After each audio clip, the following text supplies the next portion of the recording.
The Sims 4. By the time this video comes out, we should have fairies. Everybody talking about how, oh, The Sims 4 is so boring. The Sims 4 is so boring. You can complain about a lot of things with The Sims 4, but you can't say it's boring. I keep seeing people fall into the same ruts, okay? I CC shop for 4 hours, but then I play for 30 minutes and then I get bored. It's you that's playing and controlling your sim. It's gonna be boring if you load into the game, you be a home wrecker, and now you live in Mortimer's house. Okay, it's gonna be boring if you do that. You have no challenges anymore because you're living in a mansion and you have a gazillion dollars. I want to talk about how I play The Sims 4, and what better way to talk about that than to take you through my Sims 4 legacy, genealogy, legacy, however you call it, that I'm playing through right now. I'm gonna move over a little bit and y'all can see the full extent of this. I have paper dolls and everything because it's gonna get a little bit too convoluted, a little bit too fast. Disclaimer, I'm gonna let you know right now how I printed some of these pictures, pen pal dolls, however you want to call them. The printer does not like black people, so I apologize in advance for that. I'm gonna try to put the pictures like on the screen, but I don't want iMovie to delete my video again. Grab yourself a snack, get yourself a nice little drink you drink, and lock in. We're gonna start with my founder sim. This is my founder sim. Her name is Nayeli Surna. All right. I love this sim. Do you see her? I loved this sim. Spoiler alert, she's dead now. But like, I think you could tell, but you can't even see the whole board. I was very, very sad when she died. I'm smiling, but I don't know how else I'm going to get through this video if I don't. I play with a lot of mods. Half of this, you're going to be like, I didn't know we could do this in the game. You can't. That's what mods are for. The other half, it's just me filling in the blank. Anyway, Nayeli Sana. She is Indian. She moved to New Orleans or whatever that first like Willow Creek. She moved from India to New Orleans, okay, and she wants to be a doctor, okay. She already got her master's, her PhD. I want to take my life back for myself. She's working in the hospital, being self-sufficient and all these things. Later, I've been working so hard. What about like true love? What about having a family? And that's when she bumps into Eve. This is Eve. Eve Easter is her name. Hence, surna-easter. I thought this out. No, I didn't. But it's not like love at first sight because let's be real. She's proper. She's very perfectionist, active. I forgot all of her other traits. She has a lot. She has go with the flow type energy. She's a painter. She's not like a hippie, but she's just like we'll take things one day at a time. Eventually, they fall in love, have a cute little wedding. Now, these two are my matriarchs. They end up having 2 twin boys and a little girl. Cooley, right? He is not this dark. I don't know what is wrong with my printer. He is hot-headed, but he loves his family. Keenan, he's the same go with the flow kid, kind of spirit is what I meant to say, as his mom. As Eve, let me use the names, as Eve, while Cooley is very much, we have to do this, and then we have to do this, and then we have to do this, like Nayeli. Cass is kind of what I like to call the best of both worlds. Half of these people, they just got old people pictures. I'm sorry. I didn't know I was going to be making this video. Anyway.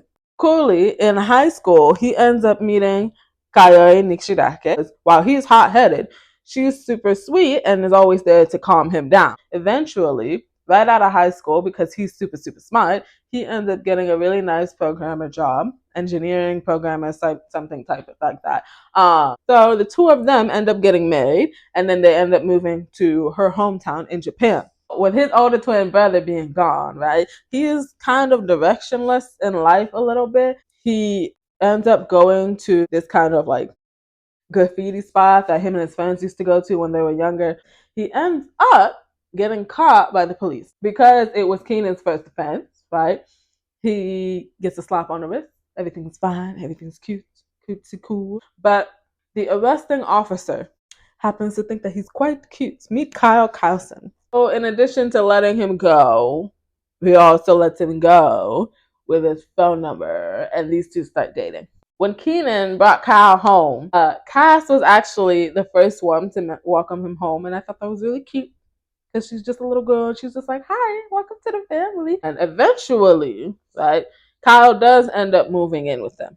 Cass, She aged up into a teen. Now her whole like goal or whatever is she wants to move into the city. She wants to live that rags to riches type life. You know what I mean? Which is crazy because Nayeli is like, you know, I can just buy your entire apartment for you, right? No, I'm not. I'm not gonna. No, mom, I have to do things by myself. I don't know when the last time you did anything by yourself was, but all right, save your money. I'm proud that you're trying to be financially responsible. She, for some reason, decides since she's not going to see anyone ever again, she's going to try and be a disastrous Valentine. Could not relate. Oh my gosh. But she wants to be known in high school. She's kind of going to date around because it's like, hey, I'm never going to see none of these people again. But the thing is, one of Cass's classmates happens to be Olivia Spencer Kim. They're friends, all right? First of all, they're friends. But Cass has a huge crush on Olivia Spencer Kim. But because Olivia sees that Cass is trying to date around, all that stuff, she's just like, we can just I think I'm just gonna like slowly ice you out of my life a little bit, you know? Cass, she ages up and she ends up in the Big Apple. She has to quit her job at the coffee shop because she needs a real job. But the thing is, she doesn't really know like what she wants to actually do in her life, right? So she does a bunch of odd jobs. She starts growing. She starts growing some relaxational plants. Eventually, she goes back to the family reunion, right? Cooley and his family, they end up coming into town. And then that's when we realize that, oh, it's not only are you guys still happily married, they now have a daughter, all right? She's a child. She's a child. But they now have a daughter. And Cass comes home and, you know, they're older than her. So they do that thing where you shove the camera into the youngest person's hands and you say, take the picture, right? And she realizes that she's actually really good at pictures. So she becomes a photographer, a freelance photographer, but still, money is money. Around this time, Keenan and Kyle, they end up getting married and they end up having their only child, Theodore. Theodore. My baby boy. Five's a crowd, and then there's the new baby. These two are trying to figure out, okay, where can we move? Because, you know, we can't live with your mothers anymore and all that stuff. Going back to Kath, she's not really dating around because it's just like, I need money for food. One of her neighbors, okay, mind you, she hates her neighbors. During the walk-up wagon, did not click. One is semi-cool. Penny and Cass are neighbors. Keep that in mind. She is still taking her pictures or whatever, right? And that's when she goes to one of the shoots, right? Guess who happened to be a model? It's Olivia Spencer Kim. Oh, it's so great to see you. What have you been doing since high school? Oh, I've been doing this. Oh, I've been doing this. You know, right? They're getting their friendship back. Olivia is at a lot of these shoots. Maybe it's time that Cass maybe tries a relationship or something. It doesn't work. Olivia to Cass is the one that got away. Every time they're in the vicinity together, Cass just starts tripping over her words, just like hard eyes and all, just embarrassing herself left and right. It's annoying. One day, Penny, she shows up at the door. Hey, the water in my apartment, it's not working. You think I can shower here? Okay, so now these two are acting. I don't like. Okay, yeah, passes over Olivia. But like, Penny, come on now. Penny thinks that they're in a relationship. Cass is just like, it's just a situationship. It's not that serious. One day, Cass, she has a shoot. Okay, she invites Penny to be one of the models at the shoot, and obviously, Olivia happens to be there. Cass sees Olivia. All right. And she's just like, I don't know. I just really like Olivia, and I'd rather ask her out, and she says no and be done with it. Penny shows up. She sees that these two are close, right? Just gets out of the way. And that's when she, just loud for no reason, mind you. She's just like, oh, Cass, you want to go on a date? You want to go on a date? Nah. Cass ends up being embarrassed and she doesn't want to turn Penny down. So she goes on a date with her. Much to Olivia's dismay, because Olivia and Cass, they end up losing romance. Olivia, my love. I thought you did not like us. Okay, no problem. Eventually, Penny's just like, ooh, we should have a baby. And Cass is like, no. Well, she says it nicer than that, but Cass is just like, oh, I don't think we should be doing that right now because mind you, Penny don't got no job. Penny don't got no job. They both don't got a lot of money. They're not living together. Oh yeah, and they're not married. So it's like, hello, I just met you 2 days ago. What's going on? But Penny's just like, oh, okay, all right, that's fair. Yeah. We should get married. Okay.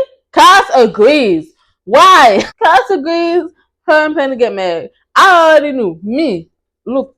I'm talking to you now. Me. I already knew this whole thing was not gonna end up well because everybody in Cass's family, everybody up here, where my ruler at? Everybody up here, super close. Even Cooley, okay, this one that always likes to argue with everyone, even though he moved out.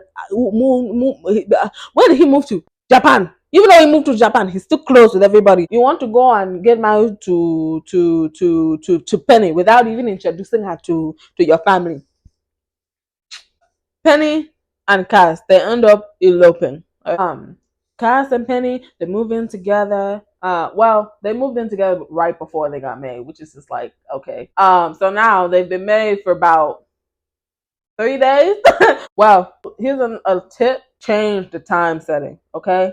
Most of the time, I play on short lifespan, but sometimes I want to play through a plot, okay, for the lore, all right? From short to long lifespan, I like to disable aging for everybody except for the household. You know what I mean? I love to do that because if I don't, then it's not going to make sense. It's an X ends up moving out. I played through whatever plot I want them to have here, and then I go back to the house, and these two have already aged up and they're at death's door. No, stop aging. We're gonna pretend the storylines are happening simultaneously. Okay.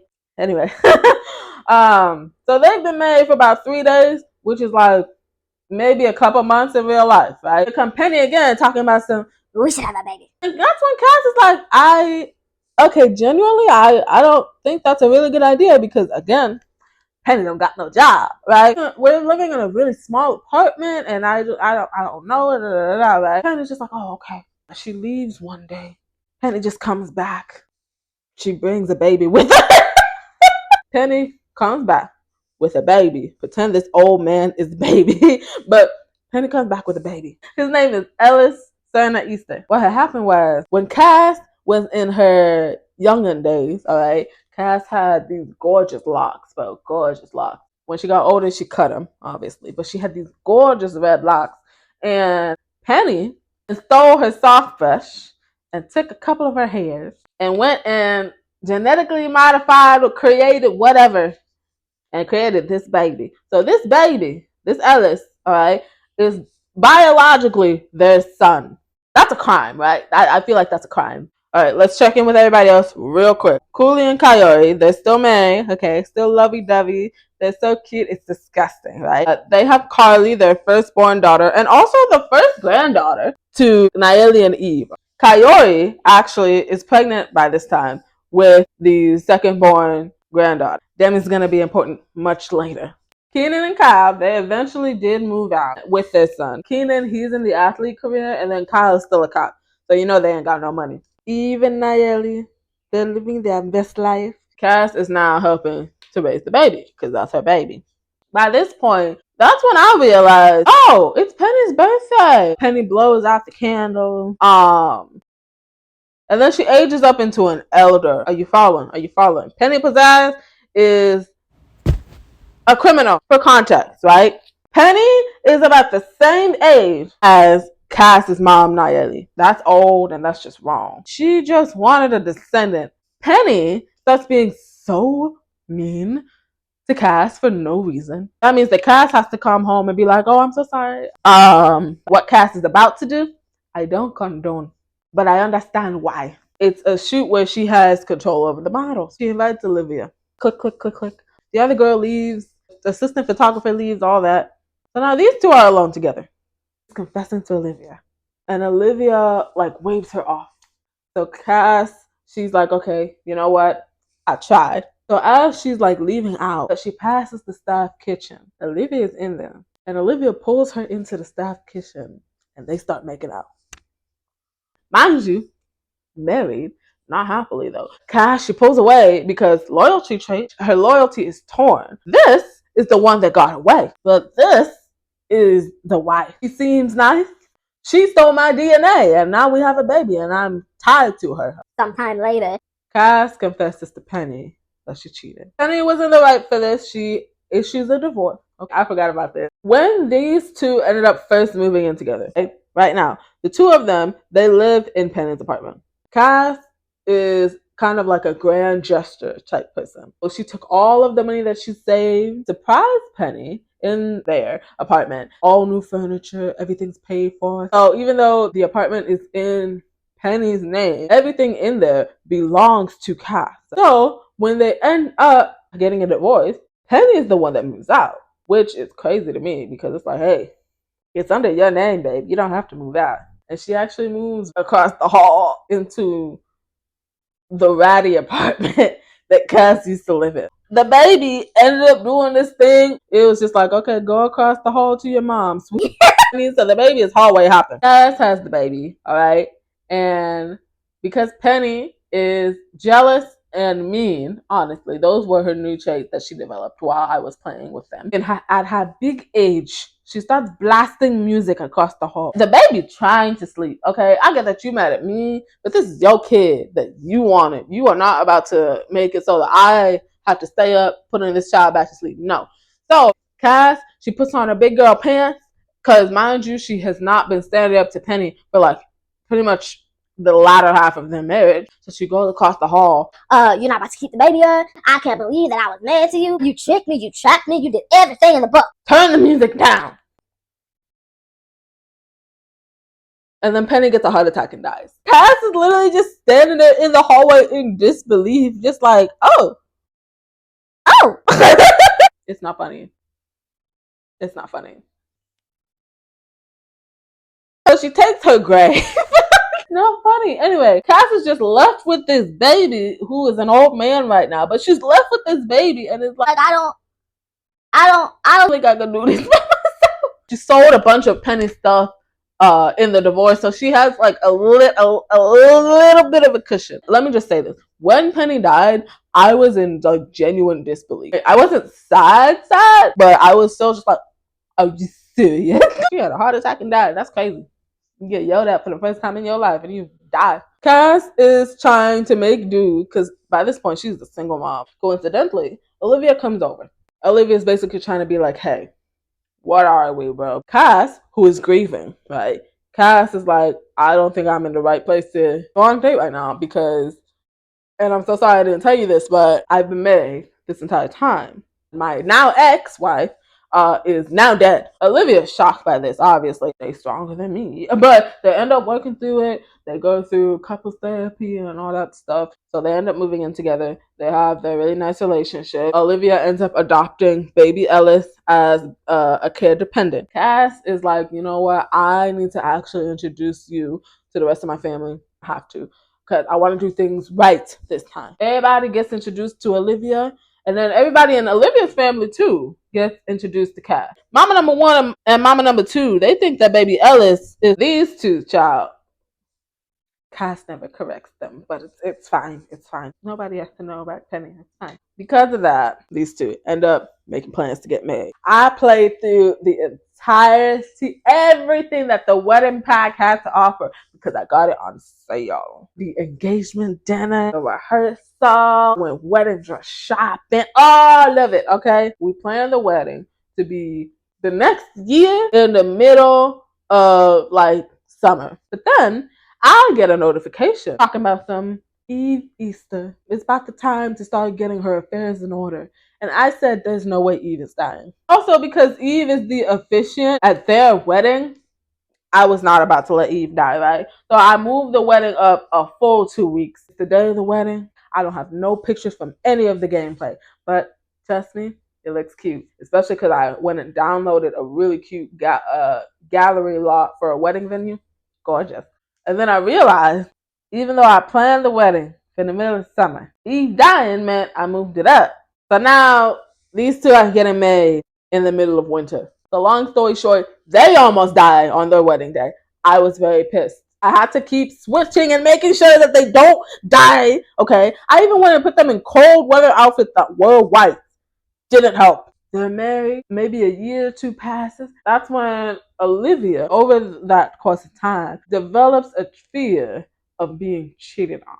If we're being for real, the whole reason that these two are together is because this one actually did cheat on her dead wife. But understandable. If this were real life, this next thing, I would have been like, ooh, no, that's not. Olivia asked Cass to quit her photography job. Cass also understands and agrees. And that's when they say, okay, we need to figure out our finance situation. Now, the two of them want to have kids and they want to move into a bigger apartment. It's a whole thing. Because of that, they end up traveling to New Orleans. Olivia keeps trying to tell Cass, like, hey, we need money. We want to like start our lives together. Also, they don't want to go home and ask Olivia's parents because Eric and Alice, they have their own kids, like babies, children to deal with because I like to keep neighborhood stories on. So they went and had 3 more children. Cass reluctantly agrees because by this point, not only is Nayeli at the top of her career, as she should, okay? Eve is also at the height of her career and is a famous painter. They got money. They show up at the house. And coincidentally, so everybody's there except for Eve. Cass is talking about some, hey, mom, where's mom? Nayeli tells Cass, I was literally just about to call you, but Eve passed away last night. I'm sick. I'm sick. I don't think you understand. Mind you, I knew Eve was gonna die. I knew she was gonna die. I knew. Eve, unfortunately, has passed away. I'm sick. So now everybody is grieving. Not only are these two grieving, also you can't just show up and be like, I know mom just died, but can I have some money? You can't do that, you know? So they go home, they end up selling everything, all right? Everything in that apartment. And they still move into a bigger apartment. Under the condition that Cass gets a new job and Olivia takes on a second job. Now they're in the new apartment. They're trying to figure it out. Everything's happening very, very fast. So somehow, it'll make sense if I just explain. Somehow, Cass ends up in the criminal career. Hold on. While looking for a new job, she's literally walking out the door to like go visit them or whatever. And that's when the whole family comes over for a staycation. So these 4 are now living in, not tiny, but like, it's not a house, apartment, along with Cass, Olivia, and Ellis. By this point, Ellis and Theodore, they are both children, so they're the same age. So they have to like share a room or whatever. But everybody else, you see my hand, is getting cramped. Nayeli and Cass, they're having their little mother-daughter kiki and all that. Cass ends up running to the bathroom because she's feeling a little sick because they brought fruitcake. Ew. Nayeli's just like, oh, so what do you do? What? Mom, I'm not pregnant. Yeah, I think you are, huh? Cass is pregnant. Oh my gosh. So they really did come at the right time, but also they didn't come at the right time because I needed y'all to be here when the baby's here so I can go to work. The whole family leaves or whatever. Nayeli, she caught a vibe. Nayeli pulls Olivia aside because Cass is pregnant and she's not going to take money. Nayeli, she slides $1,000 to Olivia and then they keep it. She keeps it in her savings for the new baby. The baby comes. Cass's brother-in-law, Kyle, is a cop, okay? He's a detective now, I think. She was visiting him one day, picking up some like baby clothes or stuff like that. And she had a run-in with a ne'er-do-well. The ne'er-do-well ends up seeing that, oh, you know what? Cass is a good front. Because think about it, she's pregnant, known in the community or whatever, because she's this photographer, she's a mother, all of that. No one would suspect her for being in with the mob. So Cass joins the mob. But she tells Olivia that she just got like a random other job. Olivia doesn't know that she's a criminal. Okay, now they're getting money. Ignore the fact that he's an old man. Malcolm comes. And this little baby was so cute until he became a teenager. But, well, no, if I'm being honest, I feel like Penny's genetics messed us up right here. Because this one, a face only a mother could love. I'm sorry. All of God's creatures are beautiful. But it's the four of them because Malcolm, the baby, is born. Because they now have a little money saved up, the four of them, they end up moving into a house in Newcrest. Eventually, my favorite sim, she is so pretty, Kim, is also born. It's around this time that Olivia and Cass, they start having problems. She has her manager job at the grocery store. This one is a criminal, but Olivia thinks that she actually started to pick up a few extra on the side photography things because she's being really, really shifty, trying to hide the criminal career. Because they can afford it now, they end up going to couples therapy because their romance been going down. They have only time for the kids and all that. The therapist is like, oh, what's wrong? And the assignment is to have a really good date. And coincidentally, Valentine's Day is coming up. So Olivia, she gets up. Mind you, this one is the homemaker. Okay, this one is the one that cooks and cleans and all that. She cleaned the house the night before, made a really nice breakfast. She wakes this one up to breakfast in bed. It's looking cute. They eat together. It's nice, relaxing, romantic. And then later they have plans to go to dinner. Cass gets a text. Remember that other model that I kept saying, don't worry about it? She gets a text from her. Okay, again, don't worry about it. She basically tells Olivia that, you know what, later on, I'm going to take care of this work thing. Later on, it's going to be on like Donkey Kong or whatever people say. She ends up going to the bar. On the way to the bar, three things happen. First and foremost, I check neighborhood stories and Kenan dies! Oh my God! He was fixing something because Nayeli told him to fix it because she's old and she needs to see the TV, and so Kenan dies. Automatically sad. She shows up to the place with the girl. It's Valentine's Day and they're out together. Billy starts flirting with Cass. Cass didn't know it was a date. She just like went and met her or something. I don't know why whatever. When she found out it was a date, she didn't leave. That's the thing that sets me off, because why didn't you leave? I don't understand why you couldn't. Anyway, she's not physically cheating, but she's emotionally cheating on Olivia. That's the second thing. The third thing, Olivia shows up at the bar they're at, and she sees Cass and Billy on their little date or whatever, and gets pissed. Hey, me too, girl, me too. Immediately, this one realizes, oh, I didn't know this y'all were. That's my bad. And leaves. Gets no repercussions, which is crazy. But I understand. It's not, whatever. This is the one that stayed when you shouldn't have stayed. You cheated on me? I didn't technically cheat. What is technically cheat? Is this not a date? Yes, but I didn't know it was a date. I didn't know it wasn't a date. Why didn't you leave? Ow. She leaves. So now, these two, they decide that they need a separation. Again, I have a mod. Olivia does not want to go back to her parents' house, okay, because then it's going to be a whole I told you so moment, right? They don't sleep in the same rooms anymore. Olivia ends up taking over Ellis's room, which is kind of weird, but whatever. Ellis peeped that there was something wrong when he came back from his little teen job or whatever. Fine, okay? But then when his siblings get back home, he immediately puts two and two together that, oh, mom number one, mom number 1.5, they're having marital problems. I don't know what, but they don't want to tell us yet. That's their business, okay? So he's just like distracting his two youngest siblings from whatever these two got going on. It just keeps going like that. It just keeps going like that until eventually enough is enough.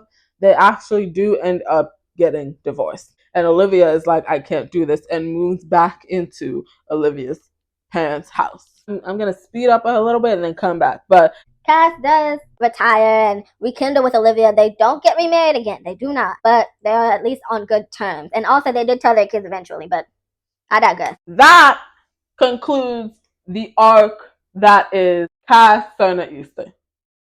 I do not have a really good segue into the rest of this video, but I was talking about how to make your ignore the dog in the background, how to make your game more fun and more lively. If you want to listen to that, go ahead. If not, you can skip to the next chapter of this video. Thanks for watching. Okay, first and foremost, if you are able to play with mods, because I'm not saying that like the Sims 4, because that's the thing too. Isn't it like a rated E game or something? It's rated E for, or PG, something like that, PG 13. If you know what Wicked Whims is, I see the type of I see what you're doing. But if you are someone that's like, I need Wicked Whims, okay, that's your play style. Fine, okay. But you also have to understand that you can't fix your mouth and say, oh well, mods are the only reason why the game is good. It's rated E for everybody. 13-year-olds play this game. But yeah, there is a mod out there for everybody. And then there's also like, of course, small mods, because no mod is really too small. You know what I mean? I have a mod that takes away that animation, that stupid like the animation around your Sims feet when they enter a house that's like no shoes inside the house. You know what I mean? Add mods to your game. It's gonna give it a little flavor. But that brings me to my next point. Number 2, use your imagination. When I started talking about that didn't, none of those pop-ups, those didn't specifically come up in the game, but like based on their reaction, that's what happened. And then my final tip is they are they're iconic, they're recognizable, but like they don't have to look like that. I saw someone redo Mortimer Goth, and I understood purely based on how they redid him. I understood why people be wrecking their home. That's all I'm gonna say about that. Also, please don't homework in real life. What are you doing? Um, I'm done talking. Hopefully, you enjoyed this video. Okay, I really wanted to venture out of making ASMR because if I'm being completely honest with you, like I like making ASMR, but it's not restrictive, but it's restrictive. As much as I love reading everybody's comments, every like fifth comment is, "Where is African auntie? Where is African auntie?" My love, there's only so much an African auntie can do. Like maybe I'll make another one of those videos, like either while I'm editing this video or like later on. But like I don't know. And I'm not saying stop asking for ASMR stuff, but I don't know. I just want to not only make ASMR because I like other things, like The Sims. I like talking about my Sims. If you like this video and you actually watched all of it, thank you so much. I appreciate that. This took a while to make. Thank you so much for watching. Leave a like and a comment if you enjoyed. And if you didn't enjoy it, leave a like and a comment anyway. Matter of fact, if you want, just like the video. It's engagement. You have a wonderful day. Thank you so much for watching. I'm gonna go. Goodbye.